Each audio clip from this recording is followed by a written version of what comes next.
ప్రభాకరరావు గారు మాట్లాడుతూ సింగరేణి కార్మికులకి కేసీఆర్ గారు చేసిన మేలు గురించి చాలా వివరంగా వారసత్వ ఉద్యోగాలు ఎట్లా ఇచ్చినారు, ఆరోగ్యపరమైన సమస్యలు వస్తే ఎట్లా ఆదుకున్నారు, ఇవన్నీ కూడా చాలా వివరంగా చెప్పారు. కానీ ఆశ్చర్యం ఏంటంటే సింగరేణి బెల్ట్లో ఉన్న 13 నియోజకవర్గాల్లో మనం ఓడిపోయాం.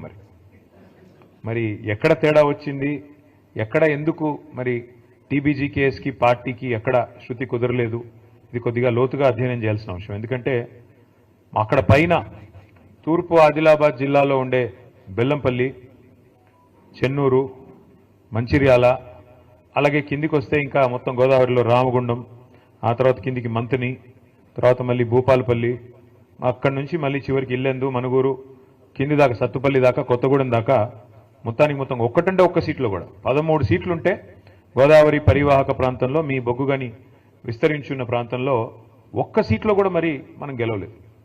దానివల్ల డెఫినెట్గా మేము కూడా ఆలోచనలు పడ్డాం పార్టీగా, అరే ఇట్లెట్లా జరిగింది, గతంలో ఎంతోమంది ముఖ్యమంత్రులు ఎన్నో ప్రభుత్వాలు హామీలు ఇచ్చి నెరవేర్చలేదు, అట్లాంటిది వారసత్వ ఉద్యోగం అనే ఒక ఇమోషనల్ అంశం, దాన్ని కూడా నిలబెట్టుకున్నాము. ఇచ్చిన 10 హామీల్లో 8 పూర్తిగా చేయగలిగాము, 2 పాక్షికంగా అయినాయి.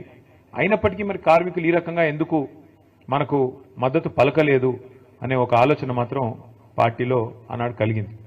అప్పటికే ఎదురు దెబ్బ తగిలింది మనకు 2023 డిసెంబర్ ఎన్నికల్లో. తదనంతరం వచ్చిన గుర్తింపు సంఘం ఎన్నికల్లో కూడా మనం ఎందుకు యాక్టివ్గా పార్టిసిపేట్ చేయలేదంటే నిజానికి మేము కూడా మదనపడ్డాం. కార్మిక సంఘం పెట్టడం వల్ల లాభమైందా, నష్టమైందా, కార్మిక సంఘంలో ఉండే పంచాయతీలు ఏమైనా పార్టీ మీద ప్రభావం చూపినాయా, అందులో ఉండే అంతర్గత రాజకీయాలు, ఎందుకంటే ట్రేడ్ యూనియన్ అంటేనే చాలా ఉంటాయి పాలిటిక్స్, దానివల్ల కూడా ఏమైనా నష్టమైందా మెయిన్ పార్టీకి అని చెప్పి కొంత మదనపడ్డాం. అందుకే మరి జరిగిన గుర్తింపు సంఘం ఎన్నికల్లో ఆ తర్వాత నిజానికి అంత క్రియాశీలంగా పార్టీ పనిచేయలేదు. అయినప్పటికీ మనుగురులో నేను మిమ్మల్ని అభినందిస్తా ఉన్నా, 24 ఓట్లతో మాత్రమే మీరు ఓడిపోయారు తప్ప నిజానికి మీరు ఓడిపోలేదు. పార్టీ ఆనాడు పూర్తిగా మద్దతు పలకపోయినా, క్రియాశీలంగా లేకపోయినా మీ అంతటా మీరుగా కేసీఆర్ గారి మీద ప్రేమతో, తెలంగాణ బొగ్గుగని కార్మిక సంఘం మీద ప్రేమతో అద్భుతంగా పనిచేసి విజయ పంచులని ముద్దాడినందుకు మనుగూరులో ముఖ్యంగా మీ అందరిని నేను అభినందిస్తా ఉన్నాను.